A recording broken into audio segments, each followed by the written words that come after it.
தொழிலில் வந்து மாற்றங்களை, புது புது விஷயங்களை, அறிவுக்கு சார்ந்த ஒரு இன்டெலிஜென்ட்டான வேலையெல்லாம் செஞ்சு ஒரு டிஃப்ரெண்டான இன்னோவேட்டிவான ஐடியாஸை கொடுத்து தொழிலில் வந்து டெவலப் பண்ற ஒரு ராசி இருக்குன்னா அது மீனராசி தான்.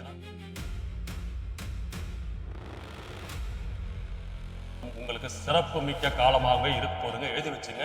தெய்வமே உங்களுக்கு வந்து வீடை தேடி வரக்கூடிய அமைப்பு இந்த காலகட்டத்தில் இருக்க போதுங்க. ஏன்னா கணவன் மனைவி இந்த பிரச்சனை தீர போதுங்க. தனவரவு உண்டாகும். உங்க வாக்குக்கு மரியாதை.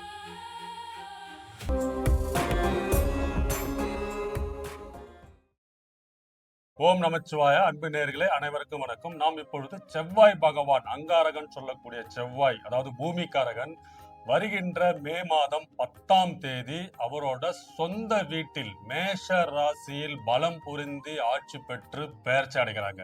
ஸோ செவ்வாய் பகவான் வந்து அவரோட சொந்த வீட்டில் மே மாதத்தில் வருகின்ற இந்த காலகட்டத்தில் பார்த்தீங்கன்னா ஒரு முக்கியமான ஒரு சில ராசிக்காரர்களுக்கு வந்து ஒரு ராஜயோகமே பெறக்கூடிய அமைப்பாக இருக்குங்க. சில ராசிக்காரர்கள் சில விஷயத்தில் கவனமாகவும் எச்சரிக்கையாக இருக்க வேண்டும். சில முடிவுகள் வந்து யோசித்து நிதானமும் எடுக்கக்கூடிய காலகட்டமாகவும் இருக்கும்.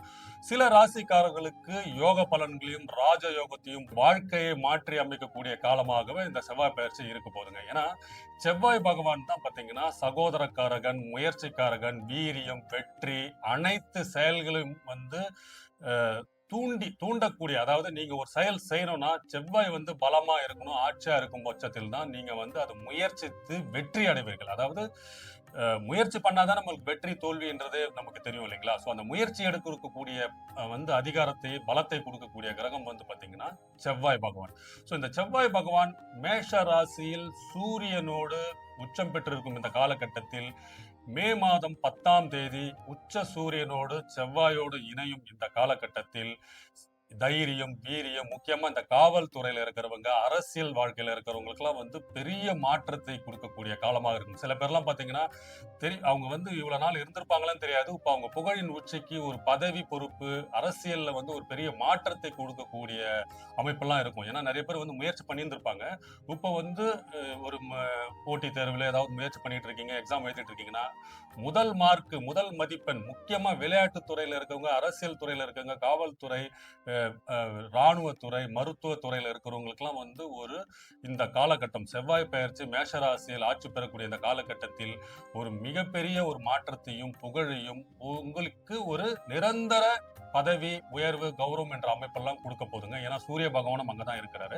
ஸோ இந்த செவ்வாய் பயிற்சி இந்த காலகட்டத்தில் இருக்கும் சில விஷயத்துல நீங்க வந்து முயற்சி எடுக்கிறது, தைரியமா இருக்கிறது, துணிவு, முக்கியமா வந்து கவர்மெண்ட் துறையில வந்து ஒரு பதவி அமைப்பெல்லாம் ஏற்படுறது. செவ்வாய் அவரோட சொந்த வீடான மேஷ ராசியில் மாற்றி பெயர்ச்சி அடையும் 10ஆம் தேதிக்கு அப்புறம் ஒரு வாழ்வியல்ல ஒரு மாற்றம், ஒரு புது, அதாவது இதுக்கப்புறம் வந்து பாத்தீங்கன்னா செவ்வாய் தனித்து நின்று அவரோட சொந்த வீட்டில் இருக்கும்போது அவர் சில நன்மைகள் கொடுக்க காத்துக்கிட்டு இருக்காருங்க. அது ஒண்ணு ஒண்ணா பார்ப்போம். முதலாவதாக மேஷ ராசி, முக்கியமா பாத்தீங்கன்னா சிம்ம ராசி, தனுஷு, மீன ராசிக்காரர்கள்லாம் சூப்பரா இருக்க போகுதுங்க. மற்ற ராசிகளுக்கும் சிறப்பா இருக்க போகுது. ஆனா அவங்க சில விஷயத்தில் கொஞ்சம் கவனம் தேவை. அது ஒண்ணு ஒண்ணா பார்ப்போம்.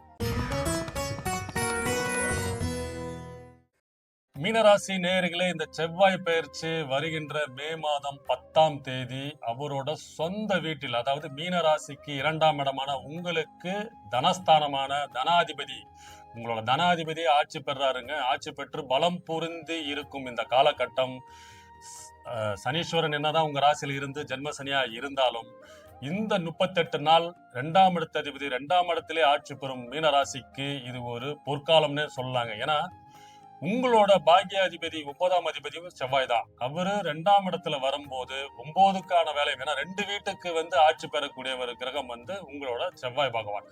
சோ உங்களோட பாக்கியம், உங்களோட ஆசைகள், உங்களோட காதல், கல்யாணம், திருமணம், ஏன்னா மீன ராசிக்கு ஜென்ம சனியாக இருந்தாலும் தொழிலில் அதிகமாக முன்னேற்றத்தையும் தனவரும், ஏன்னா தொழில வந்து மாற்றங்களை, புது புது விஷயங்களை, அறிவுக்கு சார்ந்து ஒரு இன்டெலிஜென்ட்டான வேலையெல்லாம் செஞ்சு ஒரு டிஃப்ரெண்டான இன்னோவேட்டிவான ஐடியாஸை கொடுத்து தொழிலில் வந்து டெவலப் பண்ற ஒரு ராசி இருக்குன்னா அது மீனராசி தான். ஏன்னா உங்க குருவோட ஆதிக்கம் கொண்ட ராசி. என்னதான் ஜென்ம சனியா சனீஸ்வரன் இருந்தாலும் தொழிலில் வந்து என்னதான் ஒரு கஷ்டங்கள் சிக்கல்கள் வந்தாலும் அடுத்தடுத்த கட்டத்துக்கு நகர்வுகளை கொண்டு செல்லும் நீங்க இந்த செவ்வாய் பகவான் 2ஆம் இடத்த அதிபதி பலம் புரிந்து வரும் இந்த காலகட்டம் உங்களுக்கு சிறப்பு மிக்க காலமாகவே இருக்க போதுங்க. எழுதி வச்சுங்க. இந்த 38 நாள் உங்கள் கதவு அதிர்ஷ்ட வாய்ப்புகள், அதாவது மகாலட்சுமி தெய்வமே உங்களுக்கு வந்து வீடை தேடி வரக்கூடிய அமைப்பு இந்த காலகட்டத்தில் இருக்க போதுங்க. ஏன்னா 2ஆம் இடத்திபதி தனாதிபதி 2ஆம் இடத்தில் ஆட்சி பெற்று மூல திரிகோணத்து அதிபதியும் அவர் தான். அங்க இருக்கும்போது உங்களோட குடும்பத்தில் இருந்து வந்த சிக்கல்கள் சங்கடங்கள் எல்லாமே தீர்ந்து, முக்கியமா கணவன் மனைவியில் இருந்த பிரச்சனை தீர போதுங்க. தனவரவு உண்டாகும். உங்க வாக்குக்கு மரியாதை, உங்க பேச்சுக்கு மரியாதை, உங்களுக்கு ஒரு அங்கீகாரம், ஒரு பதவி உயர்வு, பொறுப்பெல்லாம் உங்களுக்கு வரப்போகுதுங்க. இந்த காலகட்டம் உங்க வாழ்க்கையை திசை திருப்பி புதிய முன்னேற்றத்தை, அதாவது டேர்னிங் பாயிண்ட்னு சொல்லுவாங்க பார்த்தீங்களா, ஏதோ ஒரு இடத்துக்கு போயிட்டு இருக்கோம், ஒரு 3 வழி இருக்கும், ஒரு ஜங்ஷன் பாயிண்ட் வருது, 3 வழி இருக்கு. இப்போ எந்த வழியில போனா நம்ம வந்து சக்சஸ் ஆகும் என்று டிசைட் பண்றக்கூடிய காலம் இந்த 38 நாள் உங்களுக்கு டிசைட் பண்ணுங்க. ஏன்னா அந்த வழியில நீங்க இப்போ 3 ஒரு ஜங்ஷன் நிற்கும் போது 3 வழி இருக்கும். ஒரு வழி வந்து உங்க சக்சஸை நோக்கி ஒரு உச்சத்துக்கு போற இடம் வந்து அந்த ஸ்டார்ட் பண்ண பார்த்தீங்களா, அந்த டிசைடிங் ஃபேக்டர் சொல்லுவாங்க, அந்த காலகட்டம் இந்த டைம்ங்க. இப்போ நீங்க எடுக்கக்கூடிய முடிவு, நீங்க எடுக்கக்கூடிய துணிவு, நீங்க இப்போ சைன் பண்ணக்கூடிய அனைத்து வேலைகளும், அதாவது வேலையாகவும் சரி தொழிலாகவும் சரி, யாராவது ஒரு ஏற்கனவே முயற்சி பண்ணிட்டு இருக்கீங்க, அது உங்க தேடி வருது, சார் நீங்க வாங்க ஜாயின் பண்றீங்கன்னு ஒரு ஸ்டார்ட் பண்ணுவீங்க பார்த்தீங்களா, அதெல்லாம் இந்த காலகட்டம் நடக்கும். இதன் மூலயமா உங்களுக்கு ஒரு long term destination, long term goal, career குரோத்தை வந்து முடிவு பண்ணக்கூடிய காலகட்டமாக இருக்கும். அதே மாதிரி அடுத்த மாதம் ஜூன் 2ஆம் தேதி வந்து பார்த்தீங்கன்னா குரு பகவான் உங்களோட ராசி அதிபதி குரு பகவான் அவரு உச்சம் பெறார் 12 வருஷத்துக்கு அப்புறம் கடக ராசியில. சோ அதனோட முதல் படியாக உங்களுக்கு குடும்ப வாழ்க்கையில், ஏன்னா மீனராசிக்காரர்கள் இவ்வளவு நாளா வந்து யாருக்கெல்லாம் வந்து கல்யாணம் ஆகல, திருமண தடைகள் இருக்குன்னா இந்த காலகட்டம் செவ்வாய் வந்து அதை நடத்தி கொடுத்துருவாரு.